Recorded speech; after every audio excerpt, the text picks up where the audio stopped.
اسلام کے اندر بھی دن منائے جاتے ہیں، اور بڑی قریب ایک دن آنے والا ہے جسے عید الفطر کہا جاتا ہے۔ لیکن اسلام کے تہوار باقی قوموں کو یہ بتاتے ہیں کہ تہوار منائے کس طرح جاتے ہیں۔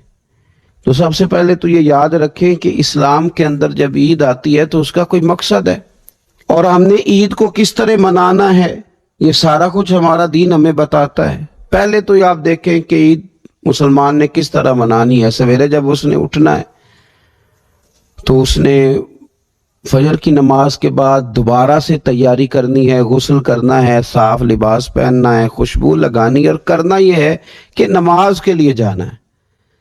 اس کے عید کا آغاز، اس کے اس خوبصورت تہوار کا آغاز اللہ تبارک و تعالیٰ کی عبادت سے ہو رہا ہے، اور عید منا کب رہا ہے؟ رمضان کے 30 روزے پورے کرنے کے بعد یا 29 کا چاند دیکھنے کے بعد۔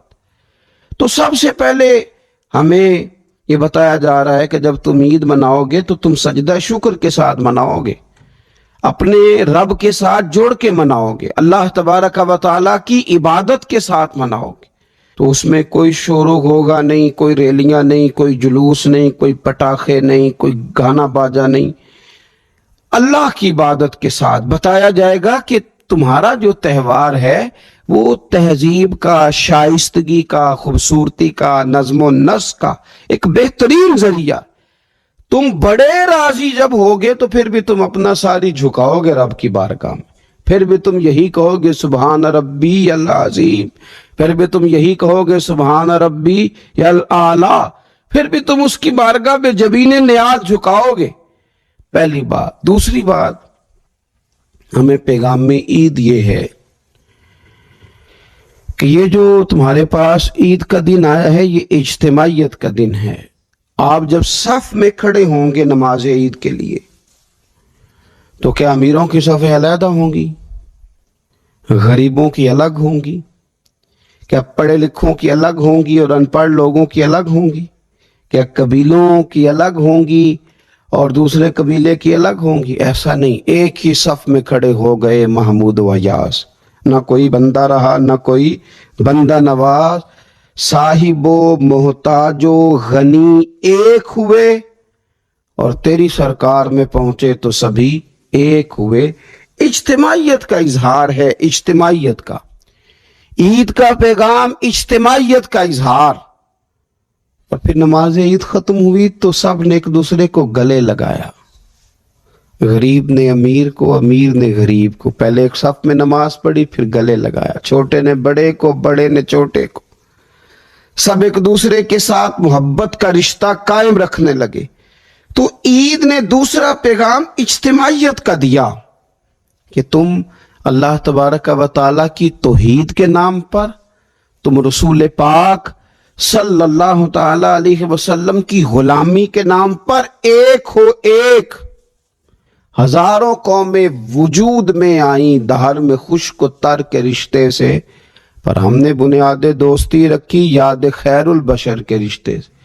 اور اقبال کہنے لگے اپنی ملت پر قیاس اقوام مغرب سے نہ کر، خاص ہے ترکیب میں قوم رسول ہاشمی۔ یہ جو نماز پڑھ رہے ہیں اور بعد میں گلے مل رہے ہیں، ان کا ایک ہی تعارف ہے کہ یہ رسول ہاشمی کی قوم ہے۔ یہ تعارف اجتماعیت کا درس، پیار کا درس، مساوات کا درس، چھوٹے بڑے کے فرق کو ختم کرنے کا درس، امیر غریب کی تفریق مٹانے کا درس، اس کا نام عید ہے۔ تیسری بات، آپ جو دیکھیں کہ کوئی بھی ہمارا موقع ہے نا تو اسلام نے اس پر کچھ تعلیمات دی ہیں۔ اگر آپ کو اللہ بیٹا دیتا ہے، بیٹی دیتا ہے، تو اس کا عقیقہ کرنا ہے، دوسروں کو کھانا کھلانا ہے۔ اگر اللہ نے شادی کا موقع دیا تو سنت ہے ولیمہ کرنا ہے، لوگوں کو کھانا کھلانا ہے۔ اگر بڑی عید کا موقع آیا ہے تو قربانی رکھ دی گئی ہے، آپ گوشت کریں گے، اس کا ایک حصہ رشتہ داروں کو دیں گے، ایک حصہ غریب نادار لوگوں کو دیں گے۔ اور عید کا موقع آیا تو صدقہ فطر رکھ دیا گیا چھوٹی عید پہ، اور صاحب نصاب پر زکوٰۃ بھی فرض کر دی گئی، جو بالعموم رمضان میں ہی دی جاتی ہے۔ رمضان میں زیادہ تر مسلمان دینے کی کوشش کرتے ہیں۔ تو اس سے کیا ہوتا ہے کہ انسان اپنی خوشیاں دوسروں کے ساتھ بھی جوڑتا ہے۔ وہ اکیلے خوشی نہیں منا رہا, وہ دوسروں کے ساتھ اپنی خوشیوں کو جوڑ رہا ہے, غریب کو کھانا کھلا رہا ہے. اور نبی پاک صلی اللہ علیہ وسلم نے فرمایا وہ دعوت بڑی ملعون ہے, وہ بڑی لعنت والی دعوت ہے کہ کسی نے دعوت پکائی اور صرف امیروں کو دعوت دی جائے, غریبوں کو نہ دی جائے. سیاسی افطاریاں کرائی جائیں اور ولیمے پہ بھی اگر اپنے بیٹے کے بلایا جائے تو امیر لوگوں کو, سیاسی لوگوں کو, بڑے لوگوں کو دعوت دی جائے. دعوت تو خیر والی وہ ہے جس میں چھوٹا بڑا امیر غریب سب شریک ہو. تو عید کے موقع پر بھی یہ ضروری تو نہیں کہ ہم 6 جوڑے ہی بنوائیں, 3 جوڑوں سے بھی گزارا ہو سکتا ہے.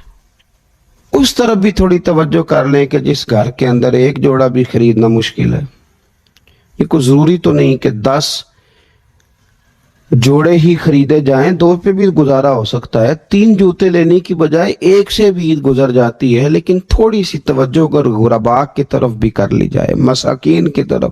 یہ کل پرسوں خبر آ رہی ہے کہ ہمارے پنجاب میں ایک ایسا شہر بھی ہے جس میں باپ نے صرف اس لیے اپنے بچے نہر میں پھینک دیے ہیں کہ انہوں نے عید کے لیے کپڑے مانگے تھے. اس قسم کی داستانیں جس قوم کے اندر موجود ہوں تو وہ قوم پھر کسی کا خیال ہی نہ کرے, وہ سارا مال اپنے اوپر ہی خرچ کرنا چاہے, اسے احساس ہی پیدا نہ ہو کہ کسی اور کو بھی ضرورت. تو عید ہمیں موقع دیتی ہے. بزرگوں نے لکھا ہے کہ یہ جو عید پہ کہا گیا نا کہ ایک رستے جاؤ اور دوسرے رستے سے واپس آؤ, تو اس میں بھی شاید ایک حکمت ہمیں یہ بھی نظر آتی ہے کہ کئی دفعہ ایک گلی سے گزرے تو گزرتے وقت خیال آتا ہے کہ یار یہ گھر ایسا ہے, دیکھ کے پتہ چلتا ہے کہ جو غریب ہے مجھے تھوڑا ان کا خیال رکھنا چاہیے. پھر دوسری سائیڈ سے واپس آؤ, شاید تمہیں گھر بیٹھے یاد نہ آئے اور مکان دیکھ کے تمہیں سمجھ آ جائے کہ یہاں تو شاید روٹی بھی وقت پہ نہ پکتی ہو, اتنے غریب ہیں. تو اسلام نے ہر چیز میں حکمت رکھی. عید قریب آ گئی, باوجود پابندیوں کے بازاروں میں رش بڑھ گیا. ہم تو سن رہے تھے کہ لوگوں کا کاروبار بند ہے, پر پتہ نہیں لوگ اتنی خریداری کرنے کیسے پہنچ گئے. لیکن کچھ لوگ ایسے بھی ہیں جن سے میں نے دبے لفظوں میں پوچھا کہ سوٹ سلوا لیا ہے, تو انہوں نے جب یہ کہا نا کہ دکانیں ہی نہیں صحیح طریقے سے کھلی, تو وہ نا ان کی جھکی جھکی آنکھیں بتاتی تھیں کہ دکان پہ جانے کے پیسے کوئی نہیں پاس. ایک شاعر تھا تو وہ کہتا ہے کہ میں کھلونوں کی دکان کے پاس سے گزرا, میں بھی ساتھ تھا, میرا بیٹا بھی اور میرا پوتا بھی. تو میرا پوتا ضد کرنے لگا کہ کھلونا لینا ہے, تو میرے بیٹے نے بڑا سمجھایا نہیں لینا نہیں لینا, پر بچے نے ضد نہیں چھوڑی. باپ نے مارا بھی ڈانٹا بھی, پر اس نے کہا نہیں میں نے کھلونا لینا ہے. تو جب میرا بیٹا نہیں مان رہا تھا تو میں نے پھر اس کو کہا, میں مثال دے رہا ہوں, پس منظر کچھ یوں بنا ہوگا. اس نے کہا کہ تم کھلونے کی دکانوں کے پاس سے کیوں گزرے, یہ بچے کی ضد ہے, یہ سمجھوتا نہیں کرتی. یہ بچوں کی ضد ہے, یہ سمجھوتا. اور وہ آج بھی دوپہر میں بچوں کو سلا دیتی ہے اس ڈر سے کہ گلی میں پھر کہیں کھلونے بیچنے والا نہ آ جائے.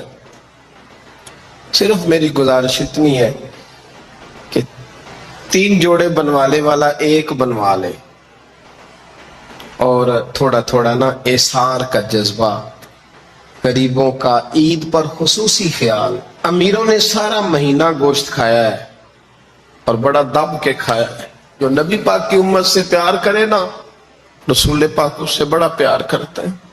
اس طرح کرنا, عید پہ گوشت کا آرڈر دینا, لیکن ایک دن اپنے گھر پکا لینا اور کوشش کرنا کہ دائیں بائیں جہاں گوشت نہیں نہ جاتا تھوڑا تھوڑا وہاں بھی صرف چھوٹے چھوٹے خرچے اپنے کم کر کے, تو وہ پھر بھی جیب میں نہیں رکھنے, وہ تھوڑا سا نا احسار اس عید پہ بڑا ضروری ہو گیا ہے. ہاں کچھ ہیں ایسے ہی کھا, اب یقین کریں گاؤں میں پھر بھی کچھ لوگ ایسے ہیں جو خیال کر لیتے ہیں. شہروں میں چونکہ ہم ایک دوسرے کا حال بھی نہیں پوچھتے, آج بھی گاؤں میں کچھ کچے مکانوں والے اپنے ہمسائے کے گھر فاقہ نہیں ہونے دیتے. تھوڑی تھوڑی یہ اپیل ہے, میری خاص اپیل ہے یاد رکھنا تھوڑا سا، میرا ایک دوست سے بڑا ہی پیار ہے، بڑا ہی، مجھے بڑی محبت ہے، میں کچھ ضروری تو نہیں ہر بندے کے منہ پہ کہا جائے۔ ان کی بیٹیاں کام کرتی ہیں، مجھے ایک صبح انہوں نے بتایا کہ بچیاں کام پہ جاتی ہیں، تو میں فجر کے بعد سوتا ہوں۔ اس دن میں سو نہیں سکا، بڑا میں اذیت میں آ گیا۔ میں نے کہا کہ بیٹیاں تو میری بھی ہے نا، تو اس لیے یہ تھوڑا سا نا مہربانی کریں، خدا را تھوڑا سا نا امت کا درد بھی محسوس کریں۔